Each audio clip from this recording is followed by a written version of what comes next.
I was browsing a company website the other day. I won't name names, but you know the type. Mm-hmm. I clicked on the Our Values page, and I swear, I almost pulled a muscle rolling my eyes. It was just this, cascade of buzzwords. Let me guess. Integrity. Integrity, Yeah. passion, and my absolute favorite, we are a family. Of course. There was this stock photo of diverse, smiling people laughing over a laptop, and I just thought, who actually buys this? It's the corporate equivalent of a dating profile, isn't it? I love hiking and honesty. Yeah. Sure you do. But then you get hired, and by day 3, you realize family actually means we have no boundaries. We will text you at 10 p.m. on a Sunday, and we expect you to be grateful for the pizza parties. Exactly that. It's the gap between the glossy brochure and the actual messy reality of working somewhere. And that is exactly where we are planting our flag today. We're dissecting a source called The Compass of Collective Responsibility. It's this dense, fascinating document, structured as a dialogue between a teacher and a student.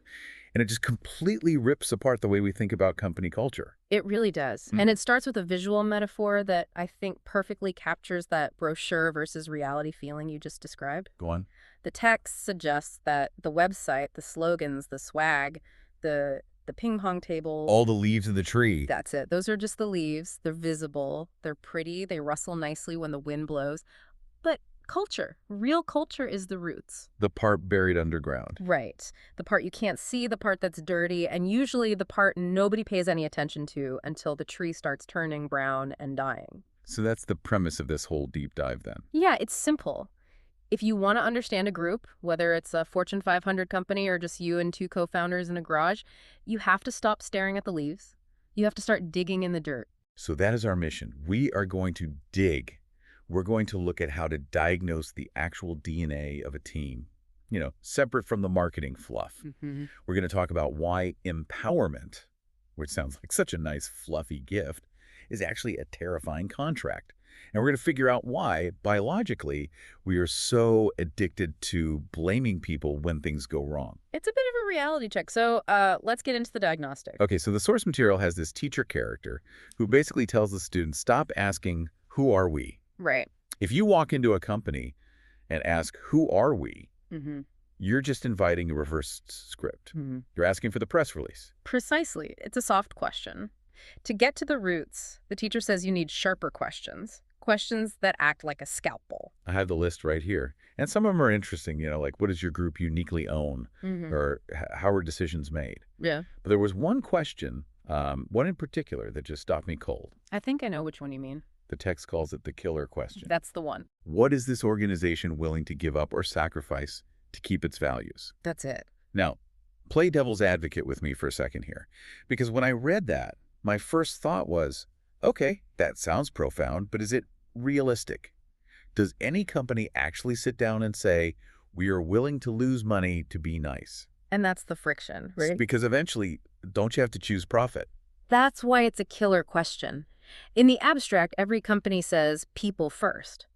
But the source argues that culture isn't defined by what you value. It's defined by what you trade off. Right. Values are free until they cost you something. Give me a concrete example. How does this actually look in the wild? Okay. Imagine a company that claims its core value is excellence. They pride themselves on shipping perfect products. Okay. But then a quarterly deadline is coming up. They're behind schedule. If they miss the date, their stock takes a hit. The excellence culture is tested right there. So what do? Do they delay the launch to fix the bug-sacrificing short-term stock price for quality? Or do they ship the buggy product to hit the number? And if they ship the buggy product, their culture isn't excellence at all. It's speed or maybe quarterly earnings. Exactly. And that's not necessarily evil, but it is the truth. The source mentions that you rarely see a company admit, actually, we value avoiding conflict more than we value the truth. So that's what's happening. It is. If a manager refuses to fire a toxic high performer because it's too hard or too awkward, they have made a trade-off. They sacrifice the team's well-being for their own comfort. That trade-off is the culture. So culture is revealed under pressure. It's easy to be people first when you're swimming in cash. It's only real when you're deciding who to lay off. Real culture is what remains when the storm hits. And speaking of storms, that leads us right to the centerpiece of this source, the story of the summer intern. Oh, man. This story gave me secondhand anxiety. I think anyone who's ever worked in a technical field, or honestly, anyone who's ever made a mistake at work, will feel this in their stomach. Yeah, set the scene for us. Okay, so picture it. It's the middle of the summer. You've got this intern, eager to please, probably over-caffeinated. He's trying to contribute. He writes some code, thinks it looks good, and he pushes it to the live system. The famous deploy button. And immediately just silence, or maybe chaos. The source describes it as the service just crashing, dead. Wow. We're not talking about a typo on a web page. We were talking about the product going offline. Customers can't log in. Revenue stops flowing. The Slack channels are lighting up. Phones are ringing. And the intern, he's standing there, face pale, probably shaking. He's thinking, this is it. I'm done. My career's over. Before it even started, I am definitely getting fired. And in, what, 90% of organizations, he's probably right. Or at least he's going to be formally reprimanded, shamed, and never trusted with a keypad again. Right. He becomes the sacrifice we talked about to appease the anger from the higher-ups. But that is not what happens in this story. And this is where the source pivots to this idea of collective responsibility. The manager steps up first, and he doesn't yell. What does he do? He apologizes. He apologizes to the intern. He apologizes to the team. He says, I'm sorry. I clearly didn't provide enough training or guardrails. It shouldn't have been possible for a summer intern to take down the whole system. That's a failure of my management. Wow. That is a massive shift. He just absorbs the blow. And then the other engineers step in. They say, we should have caught this in code review. We built a safety net, and the safety net failed. This is on us, too. So instead of pointing fingers at the one person holding the smoking gun, the team circles the wagons. Exactly. They find the root cause, not who did it, but what broken process allowed this to happen. Yeah. And they fix the workflow. And the intern Wasn't fired. The source has this great line. He was punished with a much harder task growing up. I love that phrasing. But I want to pause here, because when you hear a story like that, it sounds like a utopia. It sounds like this warm, fuzzy paradise where everyone holds hands and sings Kumbaya when the server crashes. Right. Oh, you cost us $1 million. No worries, group hug. It does sound a little too good to be true. Yeah, I mean, there is no such thing as someone else's problem. Oh. That was the motto on their wall. But let me be the skeptic for a second. That sounds exhausting. Go on. Well, if there is no such thing as someone else's problem, does that mean I'm responsible for everything? If Bob in accounting messes up the tax forms, is that my problem too? Because that sounds like a recipe for absolute burnout. I can't carry the weight of the company on my back. Right. And you've hit on exactly why the source calls this the contract of empowerment. It is not a gift. It is a heavy, difficult contract. The text is very explicit about this. Empowerment is dangerous. Dangerous how? Because if you sign that contract, you lose the luxury of innocence. You lose the right to say, not my job. In that story, the senior engineers didn't write the bad code. They could have easily said, well, my hands are clean. Talk to the intern. That's safe. That's low stress. But in this culture, they had to own the failure as if it were their own. So the trade-off for autonomy, for being treated like an adult who can make decisions, is that you have to own the chaos that comes with everyone else making decisions too. Exactly. It requires you to accept chaos. It requires you to have your decisions challenged by others. And it requires you to bear the weight of errors you didn't personally commit. The source says, do not hide in innocence. Do not hide in innocence. That is haunting. It's basically saying if you are part of the system, you are part of the problem. And that is a very hard sell for most people. Most of us, biologically and psychologically, we crave innocence.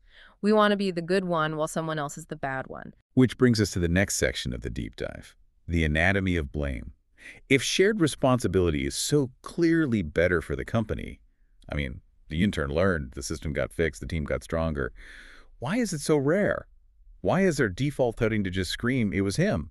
The source breaks this down into 3 invisible forces. And the first one is just raw biology. It's ego defense. It wasn't me reflex. Right. When a mistake happens, especially a public, expensive one, our ego registers that as a threat. It feels like a physical attack. We feel our status dropping. Okay. So the brain scrambles for a way to say, I am still valuable.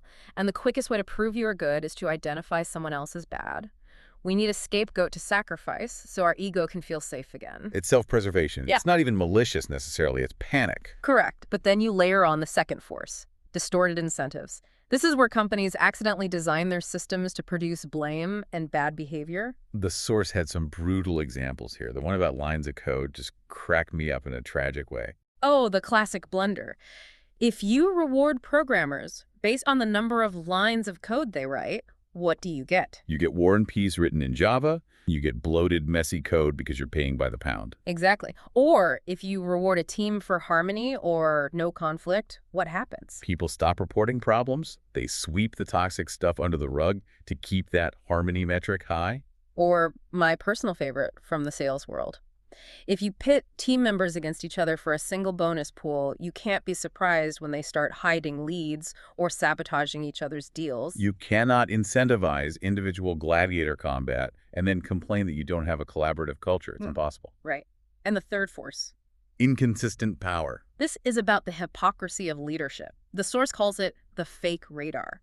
Humans are incredibly evolved social animals. We can smell a fake from a mile away. This is the classic do as I say, not as I do problem. Right. If a leader stands on stage and preaches about transparency, but then hides the quarterly losses, or talks about respect, but screams at an assistant in the hallway, the culture just instantly fractures. It feels like trust takes years to build and about 5 minutes of hypocrisy to burn to the ground. And once it's burned, you can't just tape the leaves back on the tree. You have to go back to the roots. So let's get practical. The teacher in the source gives the student a toolkit, the 3 chisel strikes, to start fixing this. And I like the word chisel.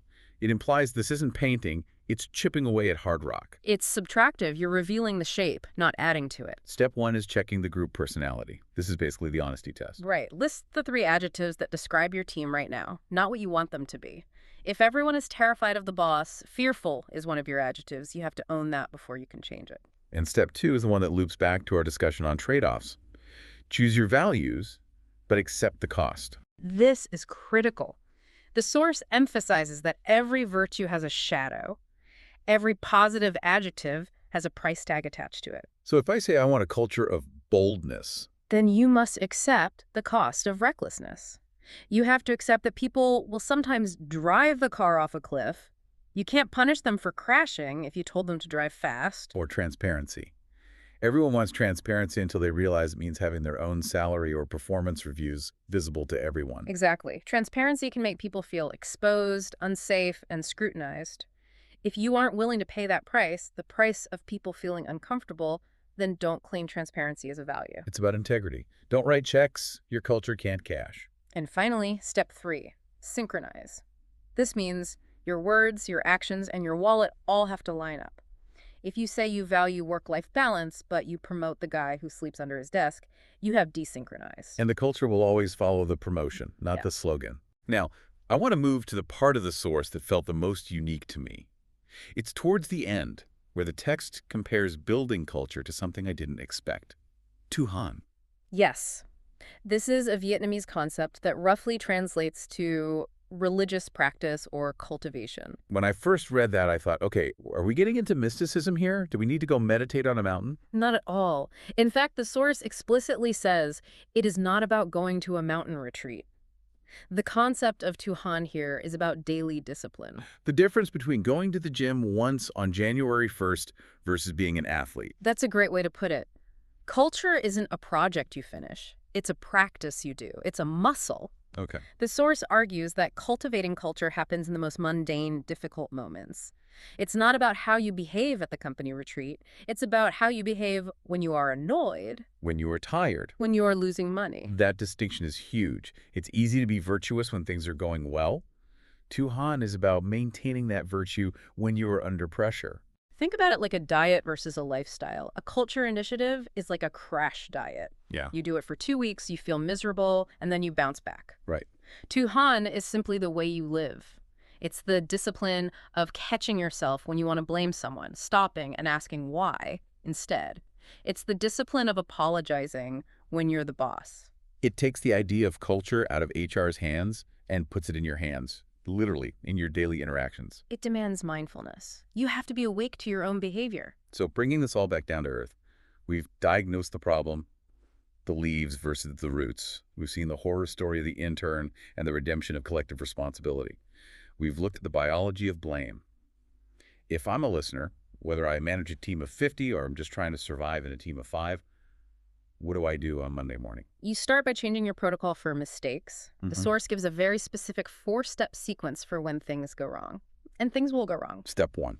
Stop blaming. Just stop. Suppress that biological urge to find a face to punch. Blame kills learning immediately. Step 2. Protect safety. Signal to the team that they are safe to speak the truth. If they fear punishment, they will hide the evidence and you will never find the root cause. Step 3 is find the root cause. Dig past the person to the process. Why did the system allow this? And finally, step 4, change the incentives or the workflow. Make the system smarter. It shifts the question from who messed up to how do we grow?